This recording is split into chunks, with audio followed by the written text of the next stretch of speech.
Sur la prière de la parole, on cible MPPP. Iskano Sobozali au travers le monde entier, Amérique, Asie, Océanie, Afrique, Europe. Vous s'abonner à la chaîne Nabiso Oeza MPP TV partout vous allez vous aimer. Et nous vous demandons d'aimer, en tout cas de partager aussi. De tout ça, nous s'abonner. Bana banza kumba luyaka to fungula siene kiso e alondo ja MPPP luyaka to sambele lusumba luidanati ba izitv kinyo eboye mape boloti elinyo bana banza kumba nosuka ngoko nza kumba wa pambole na jina ya Yesu Kristo. Toko Smakas. Aimez, partagez et abonnez-vous. Je bien dans le Seigneur. Je suis le représentant légal du ministère de la prière pour la parole. Je m'appelle l'apôtre Toussaint. Le même, je vous invite tous à être abonnés dans notre chaîne pour suivre nos prédications et nos activités. Oh, le Seigneur vous bénira. Et le diffuser, aussi le distribuer à ceux qui sont déjà ou proches de vous pour bénéficier aussi de notre grâce. Que Dieu vous bénisse. Dans le nom de Jésus-Christ, notre Seigneur Sauveur.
le monde connaît.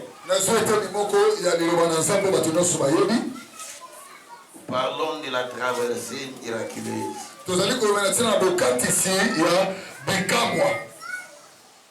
Exode 14, verset 13.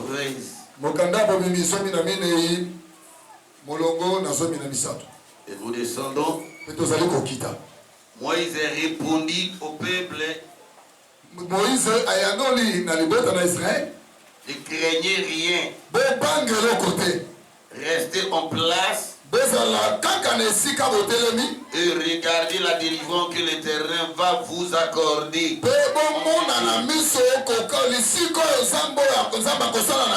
En ces jours. Car les Égyptiens que vous voyez aujourd'hui, vous ne le verrez plus jamais. Vous ne le verrez plus jamais. Alléluia. Amen. 2020. Amen. Avec toutes ces tribulations 2020 que vous verrez, vous voyez aujourd'hui. Demain, vous ne le verrez plus jamais.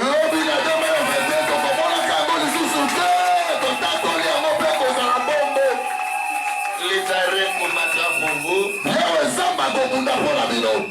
Et vous garderez silence. L'Éternel dit à Moïse, pourquoi ces cris? Parle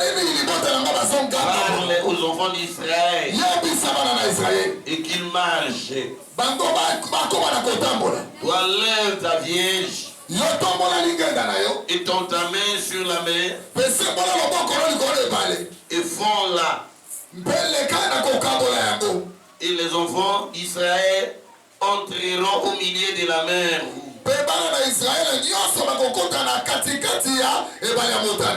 À sec. Et moi, je vais endurcir le cœur des Égyptiens pour qu'ils y entrent avec eux. Et Pharaon et toute son armée, ses chars et ses cavaliers feront éclater ma gloire.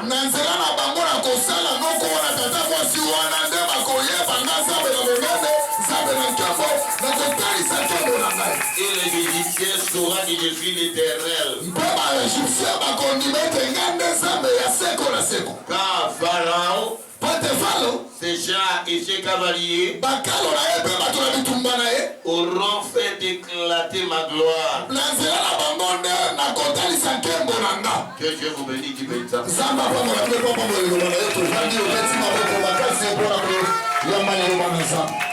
Ferme la porte. Alléluia. Que Dieu vous bénisse. Je vous souhaite une bonne traversée de l'an 2020 pour l'année 2021. Alléluia. Amen. Alléluia. Amen. J'ai bien dans le Seigneur. Nous avons gêné pendant 40 jours, 40 nuits.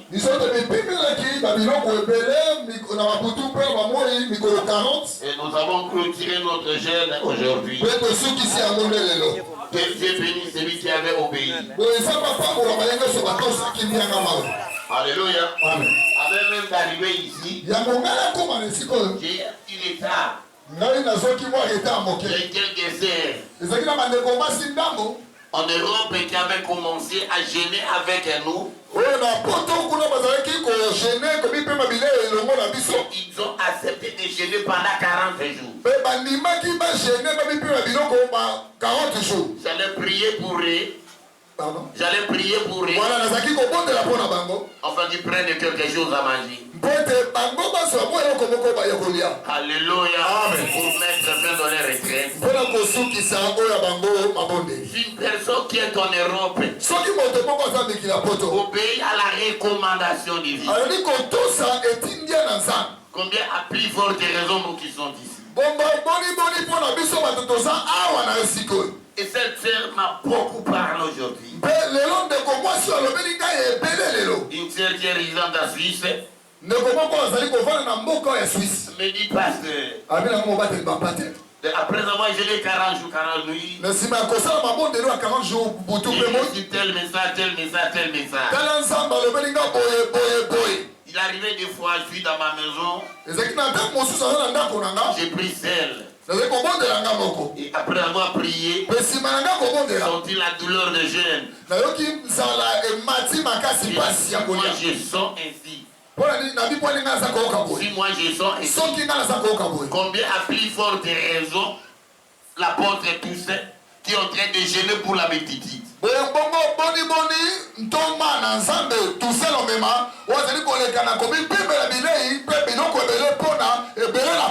Alléluia. Et il me dit, j'ai eu pitié de vous. Il dit, comment vous souffrez? Et la majorité des gens qui sont en train de prier avec nous. La majorité des gens qui prient avec eux, il y en a avec qui prient avec même là, en RDC, à l'étranger, il y a peu de personnes qui prient. Qui prient pour la vie éternelle. La majorité prie pour les propres bénédictions. Même maintenant dans la grande église à Kinshasa, ceux qui sont en train de jeûner prier, ils posent la question. Il y a une personne qui a demandé la vie éternelle à sa prière. Nous prions que pour nos mariages, pour nos voyages, pour notre argent, pour notre bien-être. Nous oublions la vie éternelle. Alléluia. Amen. Il y a plusieurs ceux qui nous appellent l'étranger.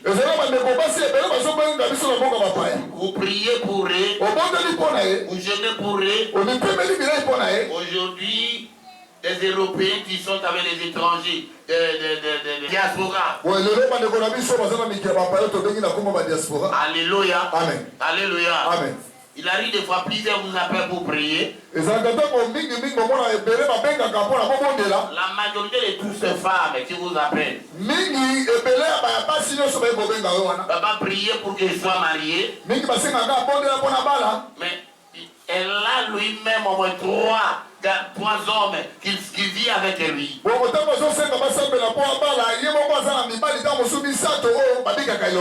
autres sont mariés.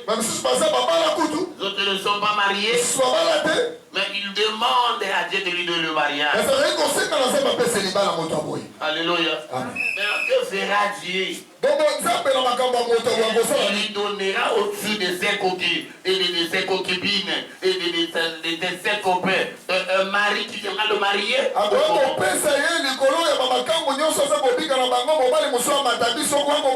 C'est comme ça que nous faisons sortir Dieu matin. On avait prophétisé, qui avait dit, mais l'année est finie, nous n'avons pas vu cela. Nous prions avec nos petits péchés. Que nous empêche de voir la gloire de Dieu. Et dit à nos bien-aimés qui sont là, Kinshasa, ne priez pas que pour le bien-être.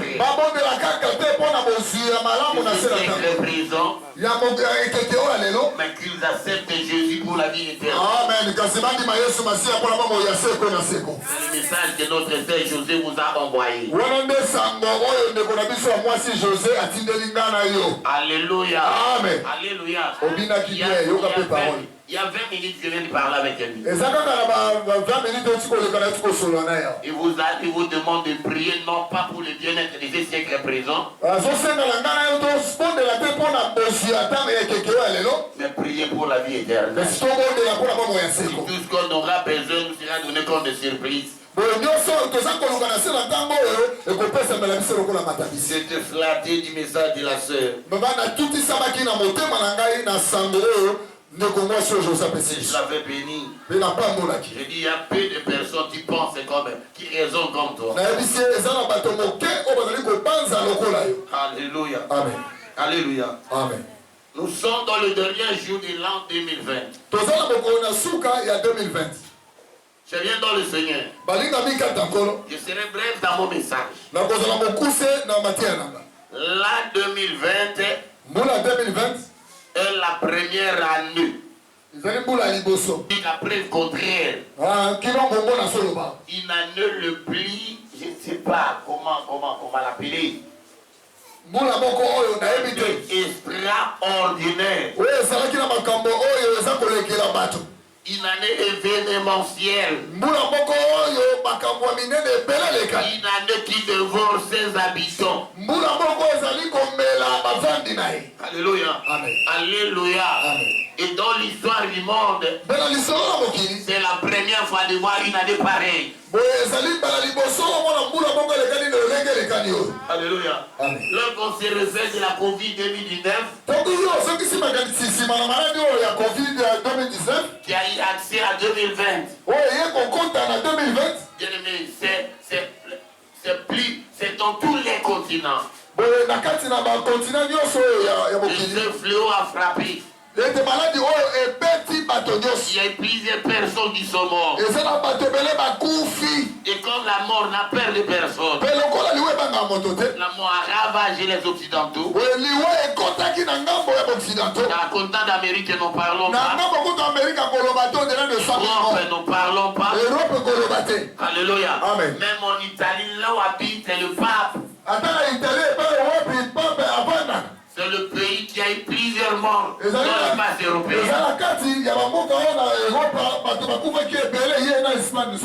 Alléluia. Amen. Alléluia. Amen. Alléluia. Amen. J'avais dit pas en train de prier dans la rue. Dans l'internet, pas particulier la Vatican pour aller prier dans les rues.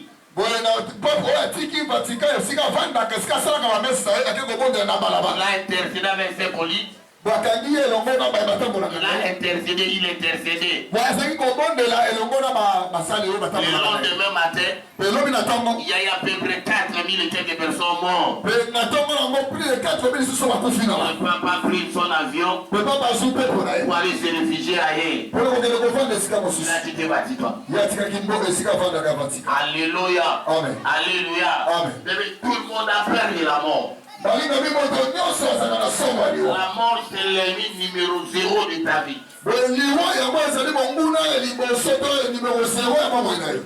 La dernière ennemi numéro 0, c'est la dernière ennemie de ta vie. Et devant cet ennemi, tout le monde tremble. Alléluia. Amen. Alléluia. Amen. Alléluia. Amen. Si la mort avait peur de maréchal, Mobutu n'allait pas mourir. Si la mort avait peur des officiers supérieurs, le général Maël n'allait pas mourir. Si la mort avait peur, le prédicateur de la parole, Mamola Ngi Papola n'allait pas partir. Et Aïdi Nabala n'allait pas mourir. Idaoussa, le père spirituel, il revêt à Nigeria n'allait pas mourir. Et s'il y a eu plusieurs personnes qui sont mortes cette année sans les souhaits. Alléluia. Amen. Ils ont laissé des millions, des milliards. Ils ont laissé des biens immobiliers. Ils ont laissé de femmes, des enfants. Ils ont laissé de marier des enfants. Des arrière-enfants. Alléluia. Amen. Alléluia. Alléluia. Alléluia. Amen. Et Dieu nous a sélectionnés parmi les survivants. Dans cette nouvelle année, nous ne filmons pas plus de parfaits que ceux qui sont morts. Ce n'est pas qu'on avait jeûné 40 jours. Ce n'est pas qu'on se sanctifie. Mais sa miséricorde. Afin qu'on soit sélectionné parmi les survivants. Romains chapitre 14, verset 7. Déclare nul parmi nous ne vit pour lui-même. C'est pour le Seigneur que nous vivons. Et nul parmi nous ne meurt pour lui-même. C'est pour le Seigneur que les morts sont morts.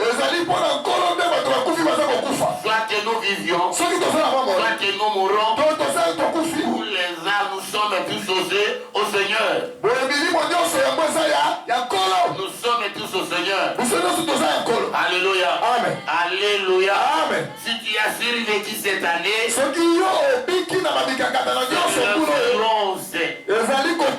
la main puissante du Seigneur. C'est la faveur du Seigneur. La raison pour laquelle David déclare dans Psaume 150, verset 6, que tous ceux qui respirent louent le nom de l'Éternel. Alléluia. Je ne sais pas que tu l'as loué ce soir. Je ne sais pas que les chants que nous a mis dans sa présence, nous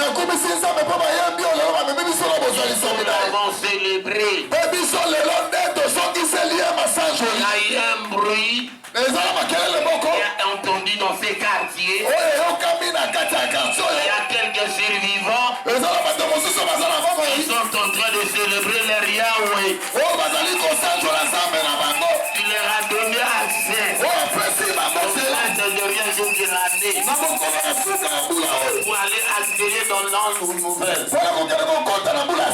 Alléluia. Alléluia. Si nous appelons les traversées miraculeuses, parmi le milliard de morts, nous avons survécu.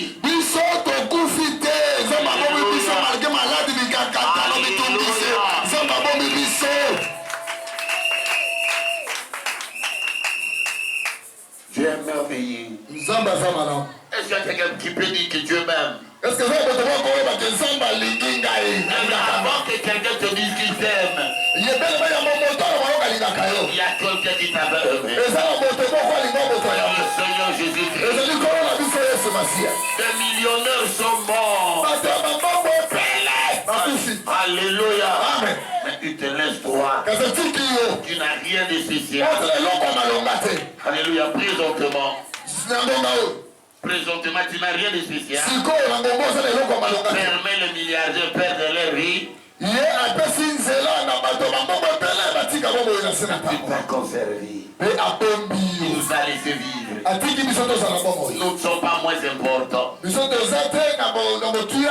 qui sont morts, il a permis que les millionnaires naissent. Laisse la vie. Alléluia. Amen. Je crois qu'un parmi nous était réserve stratégique de Dieu.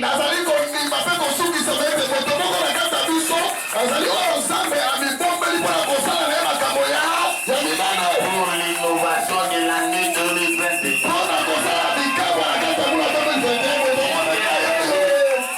Cette année, tu as été humilié. Tu as passé dans la souffrance. Tu as travaillé dans la calvaire. Je crois que Dieu t'a laissé vivre. L'année 2021 sera ton année. Tu vas marquer. 2021 sera une année de la visitation divine. Alléluia. Alléluia. Et que cette personne est parmi nous. Est-ce qu'il y a une personne qui a pleuré l'année 2020? Je crois que l'année 2020 est l'année de gloire. Je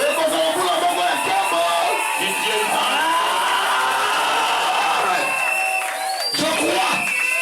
Que Dieu vous bénisse. Il y a un temps qui est déjà fixé pour toutes choses. Nous avons vu Exode chapitre 14. La Bible déclare, ne crains rien. Restez en place. Regarde la délivrance que l'Éternel va t'accorder. Même les Égyptiens que tu voyais, il ne les verra plus.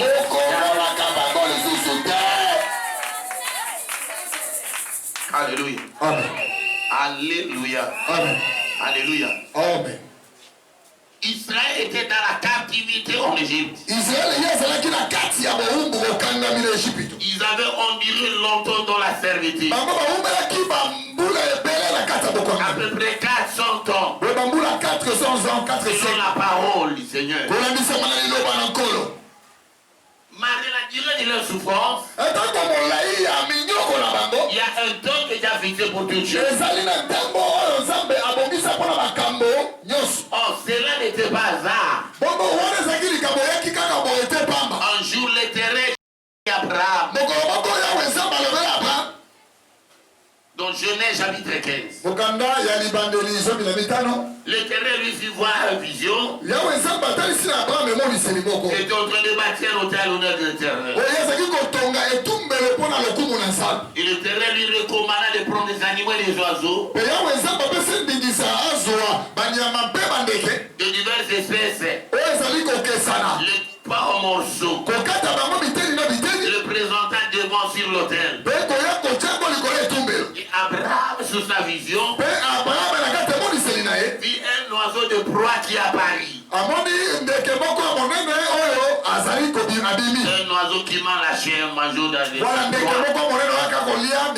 Alléluia. Amen. Et cet oiseau était le corbeau.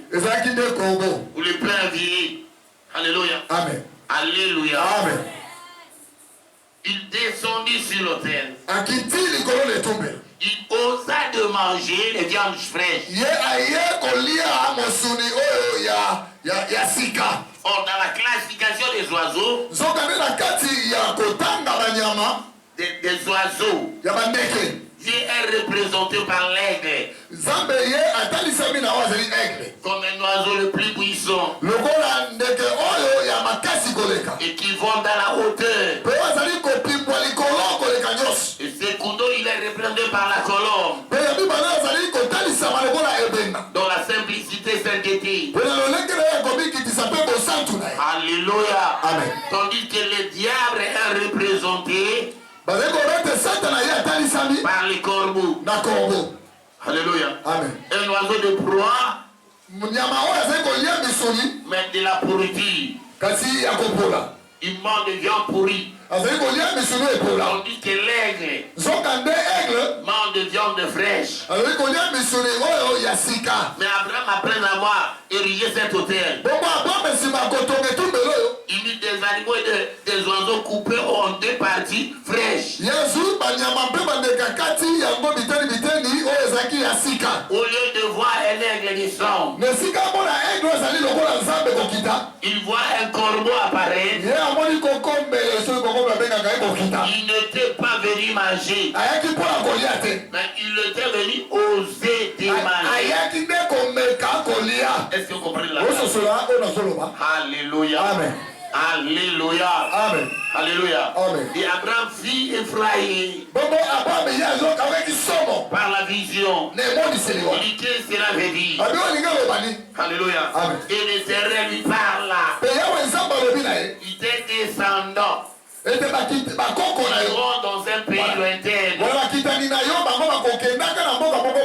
qui ne leur appartient pas. Ils seront asservis pendant 400 ans. Après je descendrai pour aller les délivrer. Alléluia. Amen. Alléluia.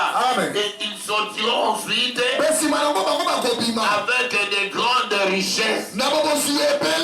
Ici je vais te dire, la délivrance c'est une action que Dieu est en train de mener pour rendre quelqu'un libre de quelque chose qui la retient ou de quelque chose qui domine sur lui. Et comme Dieu Dieu est un visite dans le monde naturel, il associe ses serviteurs. Il va utiliser comme des instruments. Aller libérer son peuple. Alléluia. Alléluia. Alléluia. Alléluia. Alléluia. La délivrance est un domaine privé plus particulier de l'Éternel. Déclare le cheval est équipé pour le jour de la bataille. La délivrance appartient à l'Éternel. Somme 68, David déclare Dieu est pour nous un Dieu de délivrance. Il nous garantit à la mort. Lorsqu'on nous accable, il nous délivre. Alléluia. Et psaume 91, verset 15. Il nous donne le pouvoir.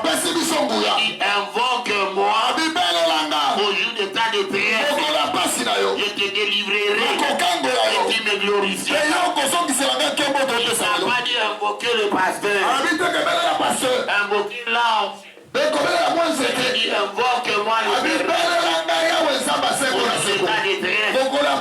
je te délivrerai, tu me glorifieras. Ici nous comprenons la délivrance est un domaine privé et particulier de l'Éternel. Il n'y a aucun pasteur, aucun apôtre, aucun prophète, aucun docteur qui délivre.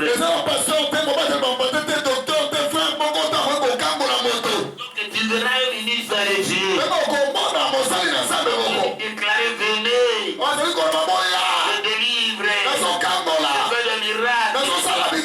Il n'appartient pas à Dieu. Et Dieu ne les connaît pas. Ce sont des satanistes qui sont partis faire des pactes dans le monde éternel pour faire les églises des supermarchés. Les pasteurs sont des patrons. Là, ce sont des pasteurs qui délivrent. Là, ce sont des pasteurs qui délivrent. Ce sont des apôtres qui guérissent. Mais nous sommes des simples serviteurs. Nous sommes des eunuques dans la maison du grand roi. Et l'église est la femme du roi. L'eunuque peut apporter à la femme de son maître et des paroles de son maître. L'eunuque, son maître lui a donné d'aller donner à sa femme. Lorsqu'un eunuque amène un message contraire à la femme du roi, il devient le rebelle et il mérite la mort. Alléluia. Amen. Alléluia. Il est vivant. Il est ressuscité. Il est vivant. Il est ressuscité. Alléluia. Amen. Et lorsqu'Abraham a vu cela, le corbeau osa de manger. Oiseau de proie qui ment la politique, qui vient oser de manger la viande fraîche. Bien, lorsque les songers de ta famille s'élèveront, lorsque le diable viendra à son action, il ne dit pas je vais tuer Joseph, je vais tuer Serge, je vais aller tuer Ben, puis je vais aller oser. Alléluia. Amen. Amen. Alléluia. Amen. Alléluia. Amen. Yoza mototo tobien kolia itoyo boma yote. Yote. Yango bale bakoki yote. Ba maladi mbongo mipemba koki yote. Pe naza koyebisa yo. Lelo boza kokabwana na bango. Alléluia. Amen. Alléluia. Amen. Alléluia. Amen. Alléluia. Amen. Lelo na ba kokabwana 2020. Au kabwana banguna nyonso ya bomwana na otili lelo. Il faut kokabwana batika na 2020. C'est pas moi qui le dis, mais la parole du Seigneur. On parlait sur la délivrance intégrale. Pour la délivrance intégrale, vous avez enseigné qui contient 4 grandes étapes les plus importantes. La première étape, c'est le jugement. Le second étape, c'est la libération. La troisième étape, c'est la restitution. La quatrième étape, c'est la dommage d'intérêt.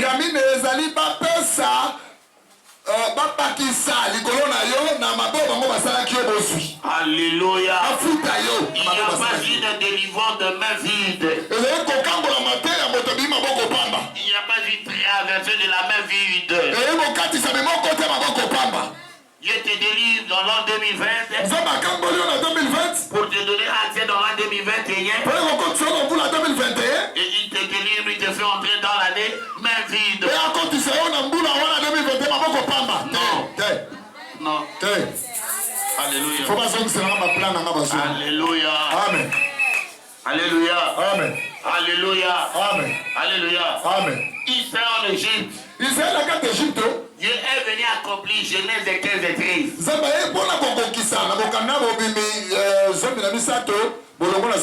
Joseph qui est parti en Égypte.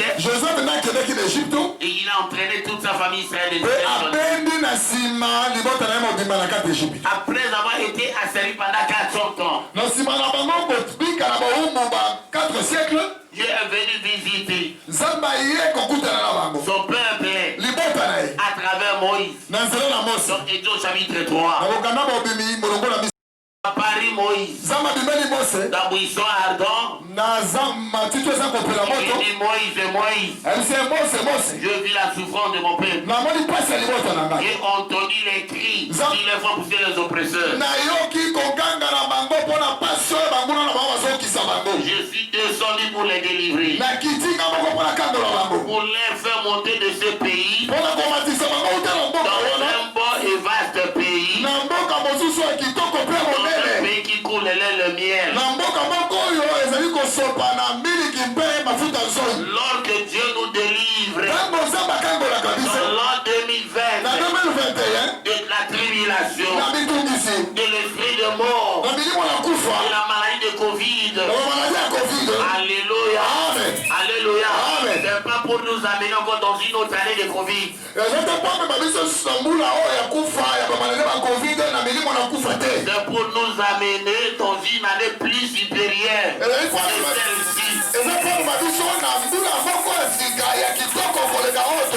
une année de changement de vie. Une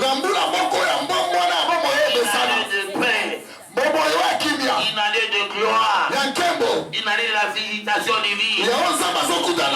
Une année qu'il n'y aura plus de plaie. Je prophétise pour ta vie. La souffrance qu'il y a en direct dans l'an 2020. Il ne le verra plus. Dans l'an 2020. Ne pas de cette soirée. Ne pas de cette soirée. Le Seigneur chante ta situation. Le Seigneur chante ta situation. Le Seigneur chante tes conditions de ta vie. Il a traversé. Il est en train de faire cette nuit. Il a traversé miraculeuse. Pourquoi miraculeuse? Par-dessus le plan surnaturel. Il est en train de balayer toutes tes souffrances. Il est en train de te séparer avec toutes les souffrances. Il y a enduré cette année. Enfin, de te combler de bonnes choses qui va aller occuper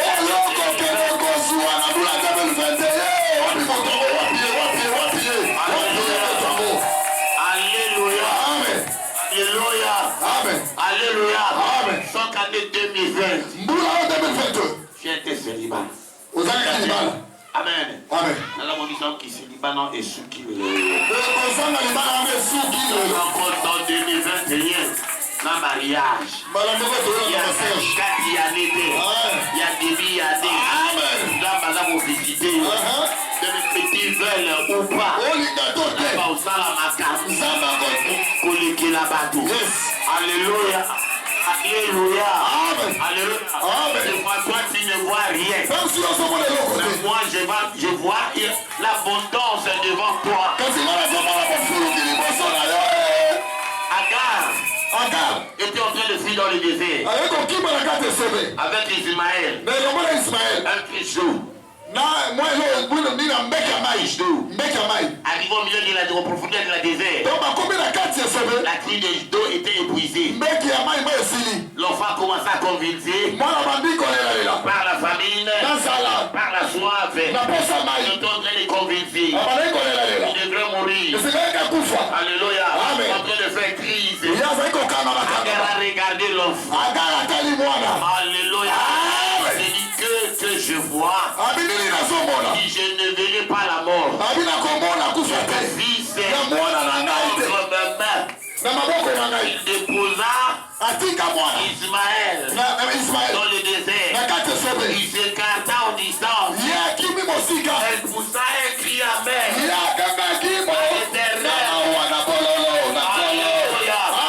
Alléluia. L'Éternel se souvint de son alliance avec Abraham et il mandata un âme de dire à la femme ne pleurez, cet enfant ne mourra jamais. Tourne ton regard vers derrière. Il tourna le regard derrière dans le désert. L'ange crisa un puits d'eau, une source d'eau. Alléluia. Alléluia.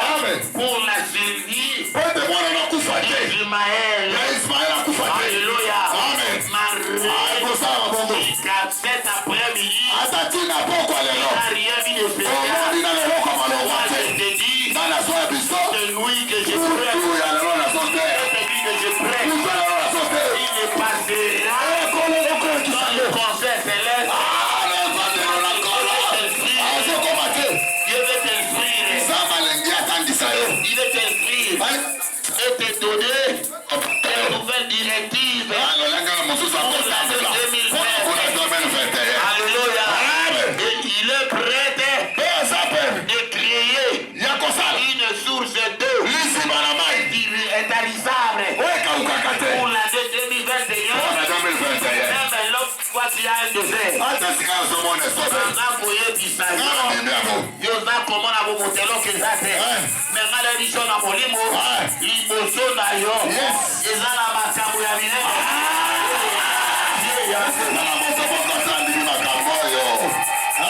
Alléluia. Alléluia. Alléluia.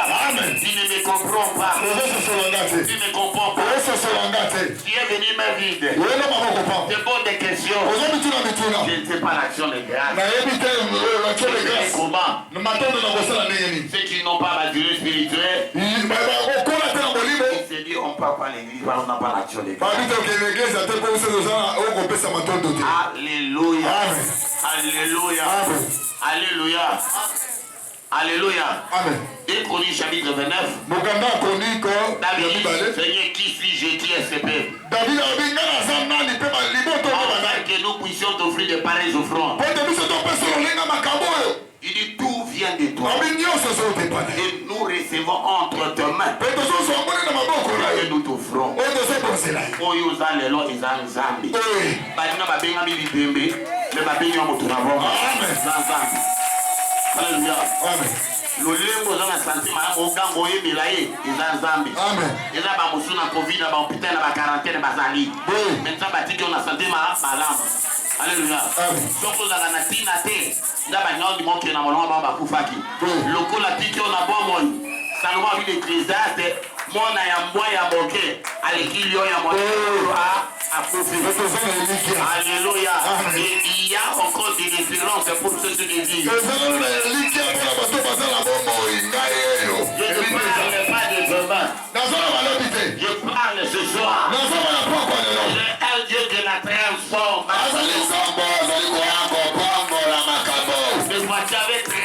depuis le premier. Janvier de 2020. La preuve est continue. Il n'y a pas une pâte. Alléluia. Mais ce soir, soyons comme Pierre. Pierre dit Seigneur, nous avons péché. Toute la nuit. Des rivages. Sur ta parole. Je te le Pierre a jeté. Fait une pêche miraculeuse. Tu n'avais rien vu. Je te dis. Toi-même. La parole du Seigneur. Il y a un miracle qui accompagne une personne surnaturelle.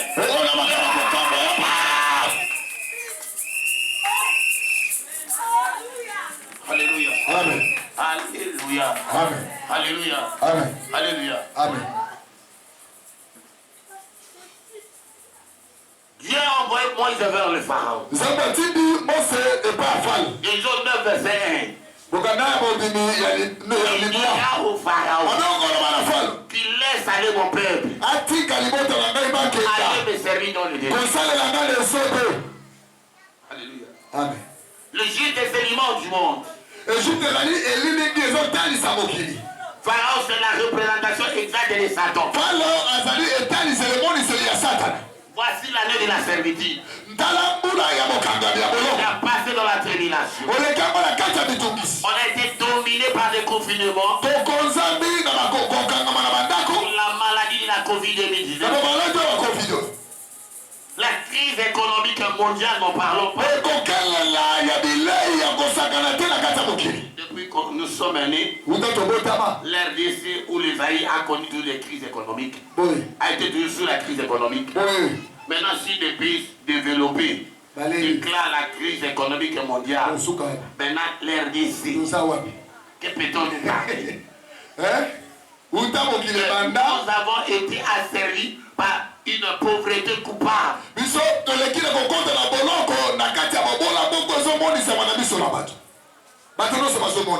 Mais tellement Dieu est grand, il a pris soin de nous.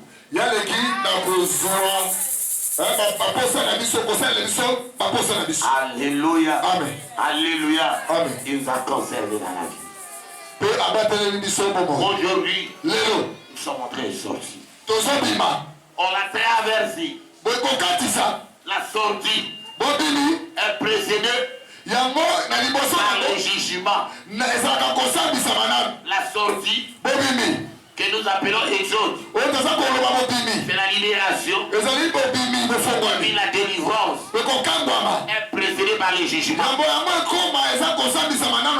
Lorsque Moïse a dit à Pharaon que Dieu m'a envoyé, tu laisses aller son peuple pour aller faire qu'ils aillent me servir dans le Moïse s'est moqué. Pharaon s'est moqué de Moïse. L'Éternel m'a envoyé. Qui est l'Éternel?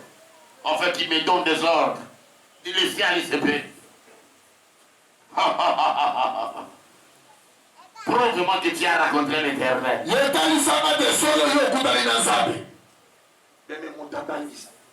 Amen.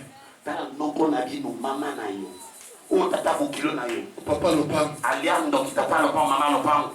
Aliam donc il peut pas me laisser bangi à mon lit mon amende à ténèbres. Batini aya kolia yo t'a bloqué yo a beaucoup famille sopolé. La sapoli yango. Soka tia on a dit que les mariés kalo kufate même attendre na hotel yao. Okizo nganda ko kutma malpa na kufi. Amen. Da ukita. Amen. Okizo nganda ba bino ndoko la bina se ko dunia ko. Amen. Na ko na yo. Ala ko sako la yango. Amen. Ko sali mandege wala. Amen. Dieu dit à Jésus que vous voyez, vous ne le verrez plus jamais. Alléluia. C'est ma démarche dans le plan, le minatomo, ou banga. À vos pouvoirs, Ipumaya Banzambe, Ipumaya Banzambe, on a fait au nom de la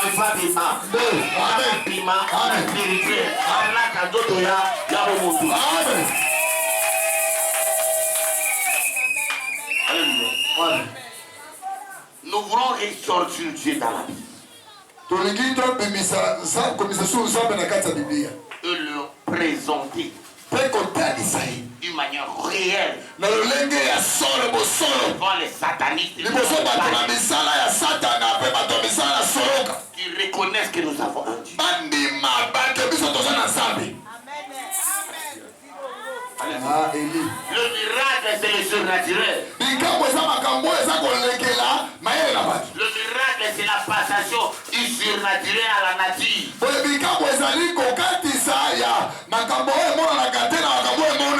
Alléluia. Alléluia. Amen. Chacun avait dit, mais où me chacun? Babimisa nzambe na molimu. Babimisa nzambe na molimu. Penza balaki nzoto. C'est le contrat à la dimension. Oui. Ba kibibilia. Sanabone na okakimu. Alo molimo tinzoto ya moto. De yotambola babamo na nzamba za pembe. Moto na mine. De motoamisu mine so talo. Abi peto yo. Mais là on a peto absolu qui se mo makasi. Et là on les a oui. Na donc mon nzambe na na bo moto. Je parle de la Bible. Amen. Je ne fais pas la magie, je parle de la Bible. Amen. Shabbat est au Shabbat dit roi, avec roi tout beaucoup mamani yoni banzambe na. Souvent bisan gulo moto boka biso. Ndama bisa za capable à côté livrer biso. Pe à côté livrer biso ka. Amen. Parasiré. Amen. Assurance wana. Ndi yuza kozanga yango. Boy. So comme na assurance pas na nzambe ya dimension wana. Boy. Nzamba kolomba. Malgré que je mona. Apola malgré que je moto. Marie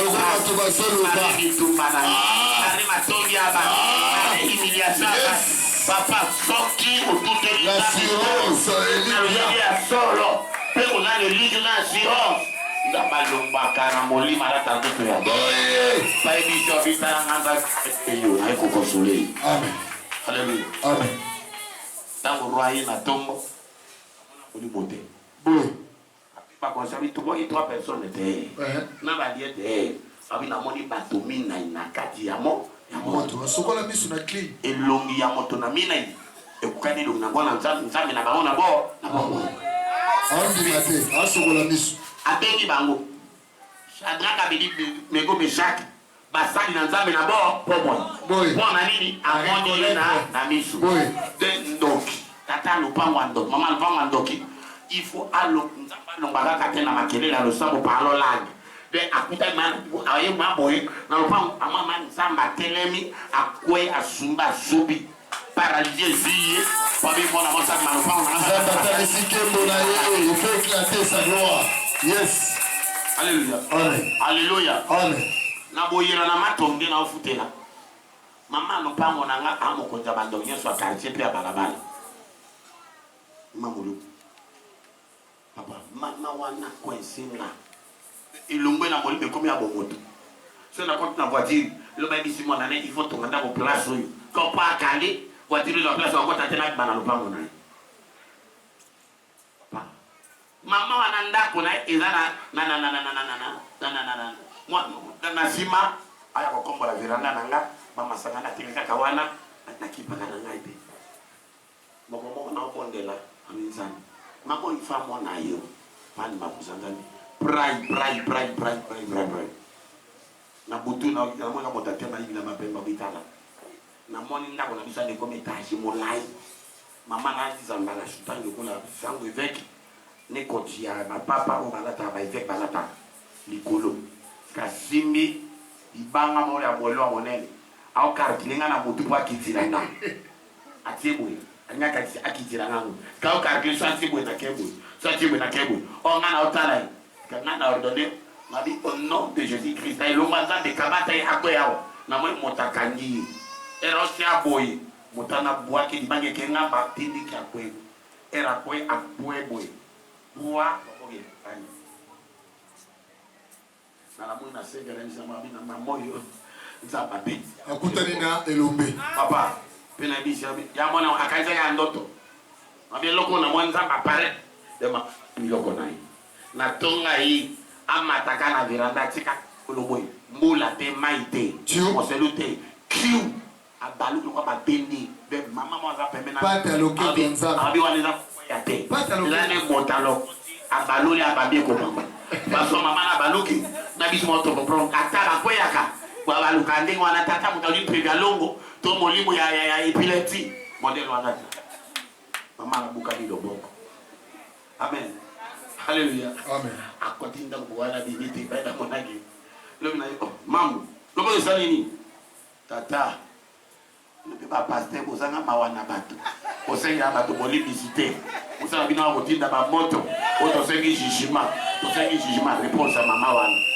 mais yeba ngoka lupango na lupango amona ngai ifo biba na benga roli o mana lupango na ngai pango tia kama la lezi a déclarer alléluia amen alléluia amen abeni mona bisali mama naza moto afutanga loyer lokola tata wana te soka bonne lo prier ne sala makele soko za ndokite lomba ke kufanda lupango mususu tikela pasteur lupango na ngai panga futanga mboko to lomba lusambo na isaganga ki asanga za pasteur toujours bon ngana azapa pasteur de prier za business na yi bana poto prier za business na yi de yisa bonali te bongi ko ya te kwa futanga tika mama lomba wana so za ndokimaka bona yi donc on peut signer là mon Dieu sont mal à l'aise mon Dieu fa buni sakyo ane oyo ngabe na ngafuta na nayi amen ngabe na ngakoita amen na sapoli boloko na esili amen amen amen amen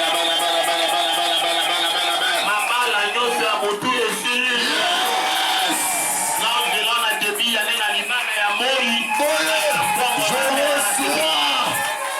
je le sens.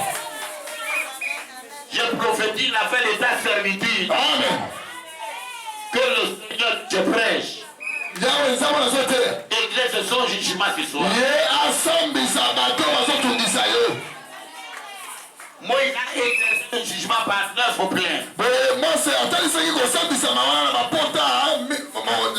Exode chapitre 10. Pharaon appela Moïse et Aaron. Je pédie contre vous. Prenez vos familles. Allez servir l'Éternel. Comme vous avez demandé. À force de jugement. À force de jugement. Frappe en Zambéli. Voilà. Alléluia. Amen. Aïe, bon, quel est ça? Bon, quel est? Mais basi na balabino batikala. Abomi mabala. Apadi mabota.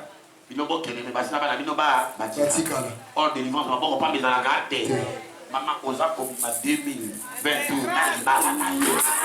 Ata fianta zala kite azalo za ko bimana yi. Poko tena ngula ya zika. Sasa hivi ya uze alango ya kuonora de toko tena. Poli yango ila ireboka. Alléluia.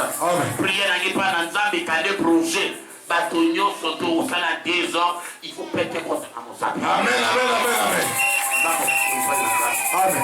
Aussi on compte un mois, 2 mois, nous avons un coup à honorer. Amen, amen, amen, amen, amen, amen, amen, amen, amen, amen. Oui, ma bonne Jésus. Amen. Alléluia. Il est vivant. Il est ressuscité. Il est vivant. Il est ressuscité. Moïse dit à Pharaon, nous ne pouvons plus y aller. Laissez nos femmes et nos enfants. C'est la démonstration de ténèbres. La démonstration de plein de ténèbres. Abeti plein. Il y a Molina qui est Molina l'Égypte. Ok, ça va. Moi, ça t'a abeti Molina Égypte Mobimba. Là, Israël bazaki lumière et il tombe ma Molina. Ok. Et on a comment on attend, on attend Dieu le bon on attend. Pour Dieu moi il doit la Molina. Farah benga biyaka. Pour Zamba sina ba nabino ende. Mais bibole nabino mbongo nabino bilongo nabino etikala. Amen. Amen. Moi il a dit c'est Farah. Abi to koti kabilo ko na bisote.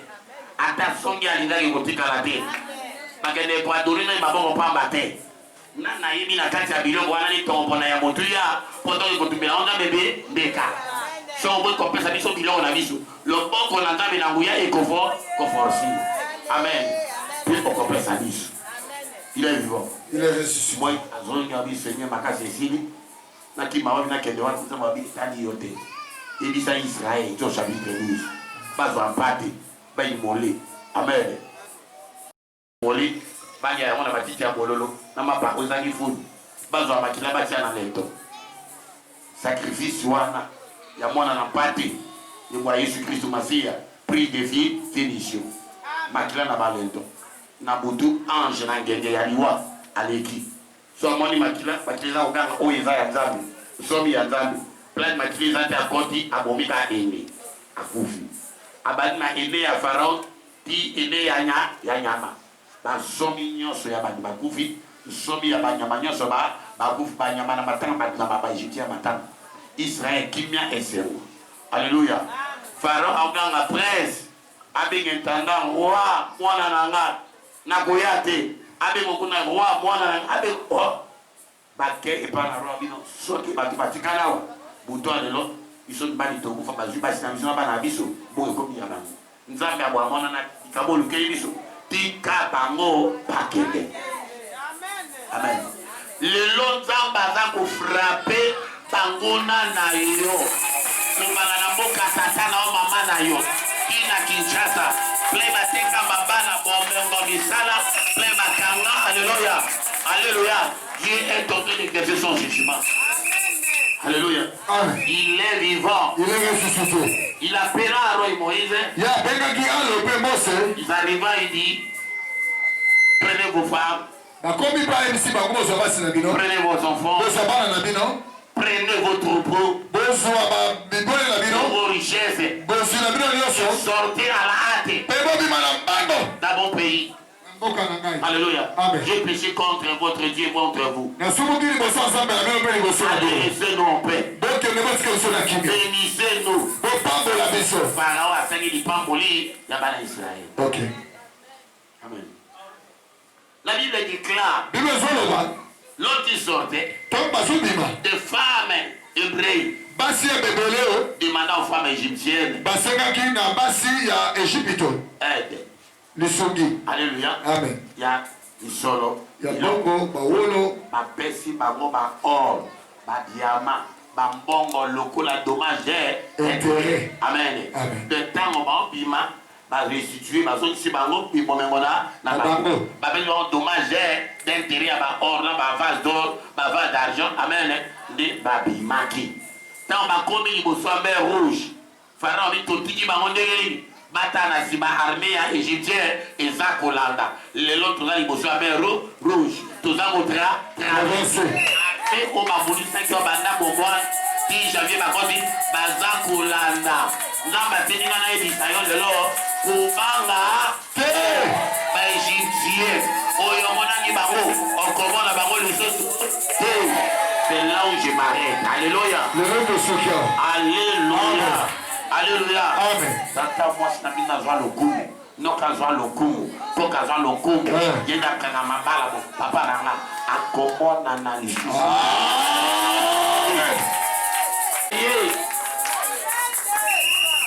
Mon pays va dire ça. À Diokola le lot.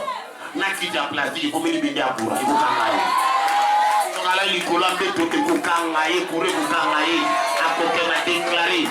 Confié par ce serviteur que le prédécesseur au pays n'a déclaré Yango que ta salle en maman en dos dans le caractère sous canal le il y a un cambouani dans mon lit pour prendre la zone au nom de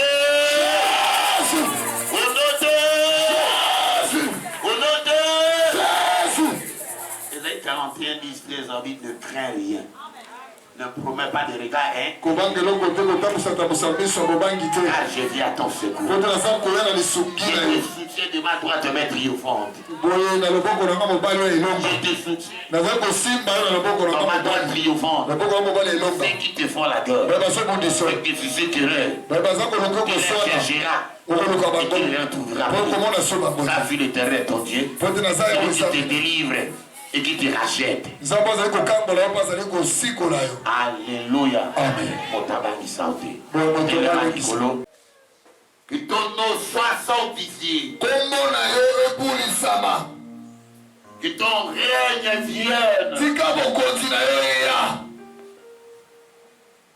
Ta volonté soit faite sur la terre comme au ciel. Je déclare dans la vie de ton peuple aucune volonté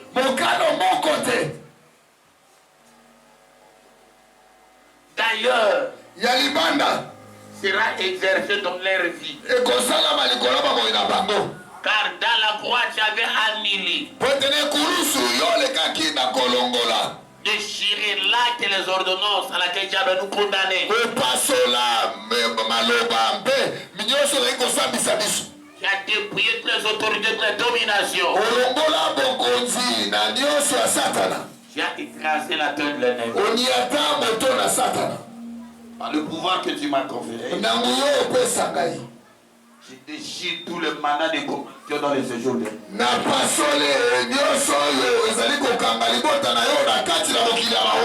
il n'y a personne d'entre nous. Ni Somari ni sa femme. Les habitants de sa maison. Personne n'ira comparaître dans le monde. J'avais dit dans ta parole. Votre pacte avec la mort sera détruite. Votre alliance avec les souliers de mort sera rompue. Je prie le pacte avec la mort. Au nom de Jésus-Christ. Je prie l'alliance avec les séjours de mort. Tu n'es pas un Dieu de mort. Tu es un Dieu de vivant. Car celui qui meurt n'a plus ton souvenir. Personne ne t'élouera dans le séjour de mort. Je déclare que personne d'entre nous, dans nos familles, ne mourra. Ils vivront. Ils raconteront le séjour de mort. Ça, c'est une promesse fidèle. Je leur donne une libre accès dans l'an 2021. Et nous croyons avoir traversé déjà. C'est des traversées miraculeuses. De personnes ne sortira cette année 2020. Le main vide. Chacun de nous sortira avec ce qui est à lui.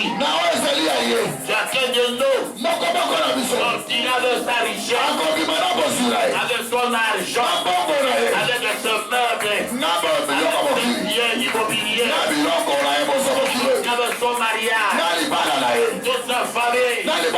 Il n'y aura plus de perte. Israël était sorti avec de grandes richesses qui sont aussi avec de grandes richesses. Au nom de Jésus-Christ, que celui qui était malade, la maladie de 2020 reste. C'est des maladies chirurgicales. Je libère l'onction de guérison.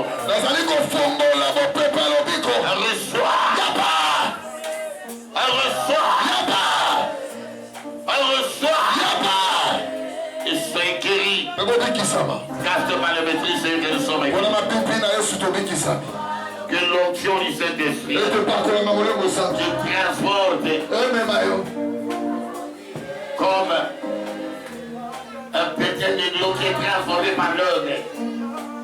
Comme un églou qui est transformé par l'œuvre.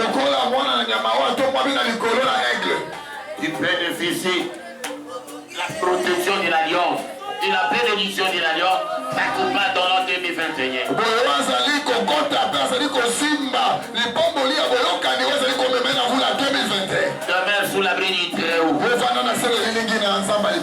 intouchable. Je bénis quiconque te bénira. Je maudis quiconque te bénira. Que toutes les familles de laquelle soient bénies en toi. Que le Seigneur fasse de tous tes serviteurs marche à pied. Il domine sur tes ennemis. Il ne se tiendra devant toi. Donc tu vivras. Il ne se tiendra devant toi. En l'an 2021, quiconque s'élèvera contre toi tombera sous la domination. Et pouvoir de Dieu investi sur toi. J'ordonne qu'ils soient puissants en parole, en esprit, financièrement et matériellement. Cette année, ton année de consolation, ton année de visitation divine, une année d'accomplissement de promesses, une année d'excellence. La gloire de l'Éternel soit ton partage. La Bible déclare la gloire du seconde année sera plus grande que celle de la première. Qui vive la seconde gloire dans tous les domaines de la vie. Au nom de Jésus, rentre même beaucoup de liberté. Le Dieu de ton père soit ton Dieu. Et le Dieu de ta famille. Les Égyptiens que tu avais vu disparaître devant toi. Et l'homme de l'Éternel, soit entre toi et tes ennemis.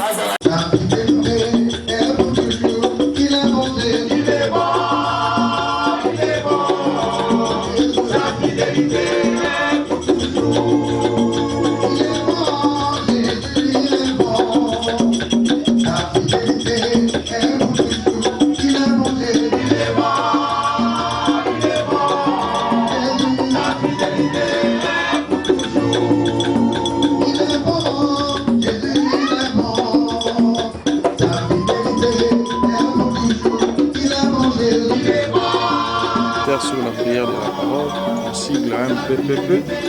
Ici, nous sommes allés au travers le monde entier, Amérique, Asie, Océanie, Afrique, Europe. Vous s'abonner à la chaîne Nabiso Oeza MPP TV. Partout vous allez vous aimer. Et nous vous demandons d'aimer, en tout cas de partager aussi. De tout ça, vous s'abonner. Bana banza kumba luyaka tofungula siene kiso e alondo ja MPPP luyaka to sambele nsumba luida natiba izitv kinyo eboye mapi boloti elinyo bana banza kumba nosuka ngoko nza kumba wa pambole na jina ya Yesu Kristo. Tokos Makasi. Aimez, partagez et abonnez-vous. Je bien dans le Seigneur. Je suis le représentant légal du ministère de la prière pour la parole. Je m'appelle l'apôtre Toussaint. Le même, je vous invite tous à être abonnés dans notre chaîne pour suivre nos prédications et nos activités. Oh, le Seigneur vous bénira. Et le diffuser, aussi le distribuer à ceux qui sont déjà ou proches de vous pour bénéficier aussi de notre grâce. Que Dieu vous bénisse. Dans le nom de Jésus-Christ, notre Seigneur Sauveur.